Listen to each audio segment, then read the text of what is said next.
যদি আপনার ফোনের ইন্টারনেট স্লো হয়ে যায় বা ইন্টারনেট একেবারেই চলছে না, ডাটা ক্যানেট সব কিছু ঠিকঠাক থাকলেও মোবাইলে রিচার্জ থাকলেও আপনার ফোনে ইন্টারনেট চলছে না, আপনি কিন্তু মোবাইলের সেটিং থেকে আপনি একটা সেটিং চালু করলেই আপনার ফোনের যে স্লো থাকা ইন্টারনেট বা থেমে থাকা ইন্টারনেটটা আপনি সমাধান করতে পারবেন।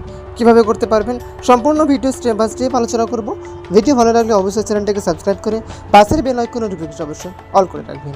তো চলো পরবর্তী ভিডিও শুরু করা যায়। এর জন্য আপনাকে আপনার ফোনের সেটিংয়ে আসতে হবে। সেটিংয়ে আসার পর আপনি নিচে স্ক্রল ডাউন করে দেখতে পারবেন যে সিম কার্ড মোবাইল নেটওয়ার্ক, এই যে অপশানটা সিম কার্ড মোবাইল নেটওয়ার্ক, এই অপশানে আপনাকে ক্লিক করতে হবে।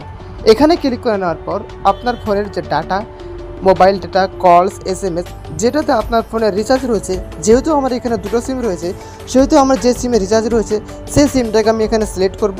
সিলেক্ট করার পর নিচে স্ক্রল ডাউন করে আপনি এখানে দেখতে পারবেন access point. Access point name যে অপশানটা রয়েছে, এই অ্যাক্সেস পয়েন্ট নেমে আপনি ক্লিক করবেন। তারপরে আপনার ফোনের যে সিমের নেম, এই সিমের নেমটা শো হবে।